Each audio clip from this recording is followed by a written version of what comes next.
amoy alak siya. Good afternoon, Vice President Inday Sara Duterte. Vice President Inday, the palace has said your time as DepEd Secretary was a complete failure. This stems from your statement that the country remains at a paper and pencil in comparison to other educational system of other countries which are modernized. What is your response to that, ma'am?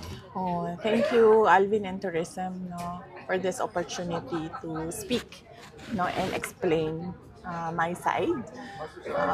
Unang-una, masabi ko yon na we are still, we are truly behind sa education system natin compared to more developed countries around the world. And that is true. That is an observation. That is a fact of the Philippines. And I have all the right to say kung ano yung katotohanan ng bansa natin. That is covered by the freedom of speech and expression natin. So, dapat siguro walang magalit. Kasi yun naman yung katotohanan ng bansa natin eh. Saan ba tayo magsisimula mag-isip ng mga solusyon kung hindi natin tanggapin na merong problema yung bayan? Pangalawa, hindi ko maintindihan saan nanggagaling yung total failure ako as a Department of Education Secretary. Kasi iba yung actions ni BBM noong ako ay nag-tender ng resignation.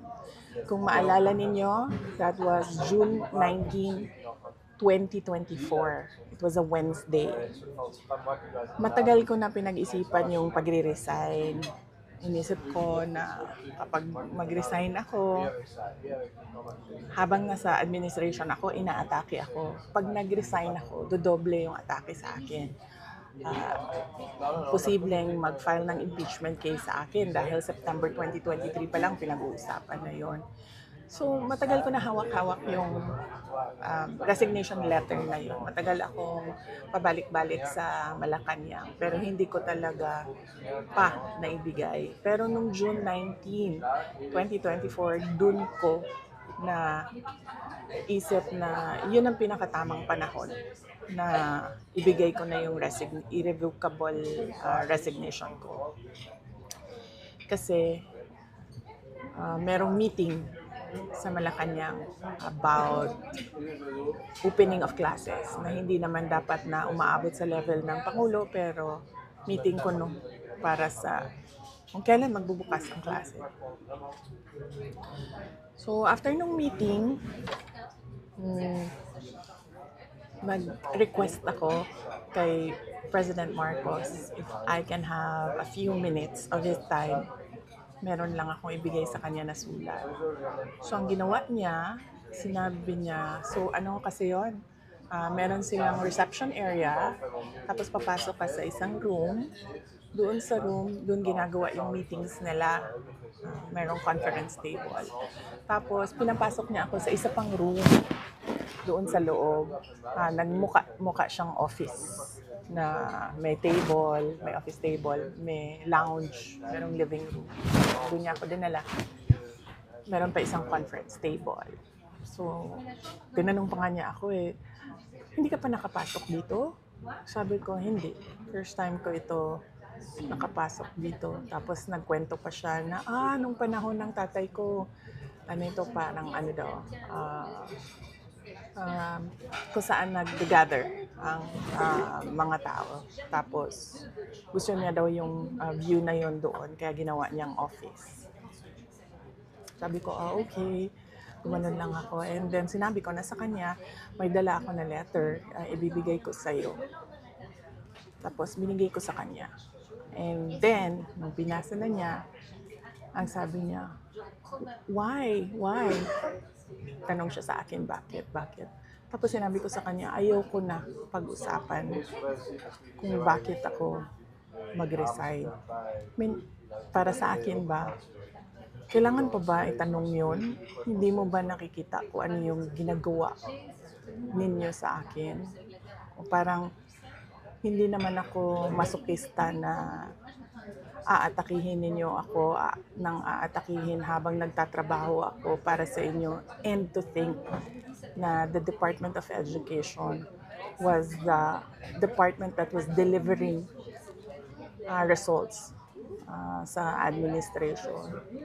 So hindi na ako sabi ko ayokong pag-usapan. And then sabi niya, he tried to ask me to stay. Tapos sabi ko, ayoko na. And then ang sunod niyang ginawa, inofera niya ako, may gusto ka ba na posisyon? Sabi ko, wala akong gustong posisyon. Tapos ang sunod niyang sinabi sa akin, pwede ka bang tumulong sa midterm elections para sa mga senators? Tapos sabi niya, kasi di ba yung hugpong ng pagbabago, kasali naman yun sa unit team noon. Gumanon siya. Sabi ko, hindi ko, pag-iisipan ko, pero wala pa akong plano para sa 2025 midterm elections ng senators. So, clearly, lahat ng attempts niya to make me reconsider my resignation, na sinabi niya, magstay lang ako as Department Secretary o DepEd, na sinabi niya, gusto ko bang lumipat sa ibang posisyon, sabihin ko daw sa kanya, na sinabi niya, pwede ba akong tumulong sa midterm elections ng 2025. So, hindi iyon actions ng taong tumitingin as failure ako.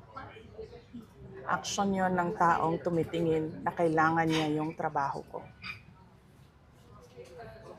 So, hindi ko alam saan nanggagaling yung sinasabi nilang failure ako as a Department of Education Secretary. At ang clincher dito, hindi yun eh. Hindi yung gusto niya akong manatili at magtrabaho para sa kanya sa administrasyon. Yun yung pag-alis ko, nagbeso-beso siya sa akin. This was 10:25 or 10:30 in the morning. Baba sa oras ko. Hindi lang ako sigurado sa oras. Yes, tama. Kasi ito yung pumasok sa isip ko eh. Tama yung oras ko. 10:25, 10:30 na morning. Amoy alak siya. At kung ako ang pahulain, kung ano yung alak na yon, whiskey. Pero, hindi ko naman siya nakita nag-inom ng whiskey. Nakikita ko siya lagi umiinom ng champagne. Pero amoy alak siya at 10:30 in the morning. Doon na-confirm yung decision ko na mag-resign. So, hindi ako ang failure. Siguro, ang failure is yung 10:30 pa lang ng umaga, amoy alak ka na.